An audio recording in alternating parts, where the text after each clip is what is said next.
एक बार की बात है, एक दूर के राज्य में एक सम्राट रहता था जिसे कपड़ों से सबसे ज्यादा प्यार था।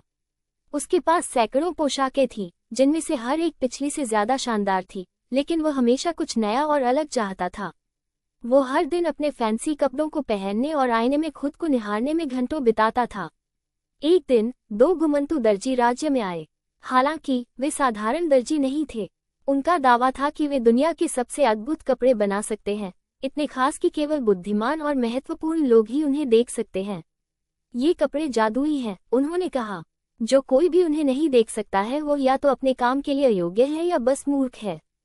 सम्राट बहुत उत्सुक था और उसने सोचा, अगर मैं ये जादुई कपड़े पहनता हूँ तो हर कोई जान जाएगा कि मैं कितना बुद्धिमान हूँ। इसलिए उसने दर्जियों को तुरंत अपने महल में आमंत्रित किया और उनसे इन जादुई कपड़ों का एक सूट बनाने के लिए कहा। दर्जी, जो वास्तव में चालबाज थे, ने महल में अपनी कार्यशाला स्थापित की। वे दिन रात करघे पर काम करने का दिखावा करते थे, लेकिन वास्तव में वे कुछ भी नहीं बना रहे थे। वे बस अपने हाथ हिलाते थे और व्यस्त होने का दिखावा करते थे, लेकिन करघे खाली थे। सम्राट अपने नए कपड़े देखकर उत्साहित था, लेकिन वो थोड़ा घबराया हुआ भी था। क्या होगा अगर वो उन्हें नहीं देख पाया? सुरक्षित रहने के लिए उसने दर्जी की प्रगति की जांच करने के लिए अपने सबसे भरोसेमंद सलाहकारों को भेजा। सलाहकार कार्यशाला में गए और ये देखकर हैरान रह गए कि करघे खाली थे, लेकिन वे ये स्वीकार नहीं करना चाहते थे कि वे कुछ भी नहीं देख पाए। उन्होंने सोचा, अगर मैं कहूं कि मैं कपड़े नहीं देख सकता तो सम्राट सोच सकते हैं कि मैं अपने काम के लिए अयोग्य हूं। इसलिए इसके बजाय उन्होंने उन अविश्वसनीय कपड़ों की प्रशंसा की जिन्हें वे नहीं देख पाए थे। शानदार, इतने बढ़िया रंग और पैटर्न, उन्होंने कहा, भले ही उन्होंने कुछ भी नहीं देखा। जब सलाहकारों ने सम्राट को वापस रिपोर्ट की तो उन्होंने उसे बताया कि कपड़े कितने शानदार थे। सम्राट को राहत मिली और उन्हें देखने के लिए और भी उत्सुकता हुई। उसने निर्णय लिया कि वो अपने नए कपड़े पहनकर पूरे राज्य में एक भव्य परेड निकालेगा ताकि हर कोई उसकी प्रशंसा कर सके। आखिरकार सम्राट के लिए अपने नए कपड़े आजमाने का दिन आ गया। दर्जी सम्राट के पास कपड़े लेकर आए और उन्होंने उन्हें पहनने के लिए अपने कपड़े उतार दिए। दर्जी ने उन्हें अदृश्य पोशाक पहनने में मदद करने का नाटक किया, काल्पनिक आस्तीन और हेम को समायोजित किया। सम्राट ने आईने में देखा और हालांकि उन्होंने कुछ भी नहीं देखा, लेकिन वे इसे स्वीकार नहीं करना चाहते थे। वे कितने अच्छे से फिट होते हैं, उन्होंने प्रसन्न होने का नाटक करते हुए कहा। वे इतने हल्के और आरामदायक हैं, ऐसा लगता है जैसे मैंने कुछ भी नहीं पहना है। बड़े गर्व के साथ सम्राट भव्य परेड के लिए सड़क पर निकल पड़े।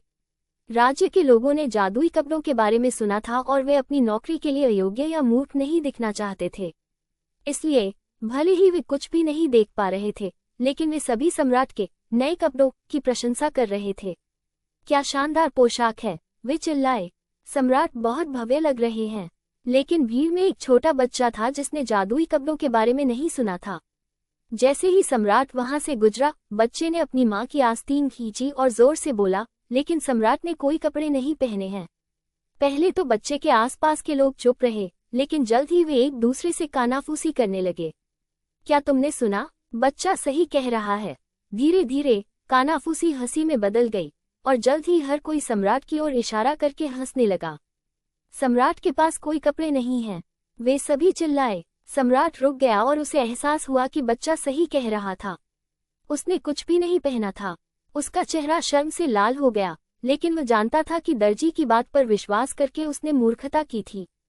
क्रोधित होने के बजाय वो बस मुस्कुराया, ये जानते हुए कि उसने एक महत्वपूर्ण सबक सीखा है। दोनों दर्जी ये देखकर कि उनकी चाल पकड़ ली गई है, जितनी जल्दी हो सके भाग गए और फिर कभी नहीं देखे गए। उस दिन से सम्राट एक समझदार और दयालु शासक बन गया।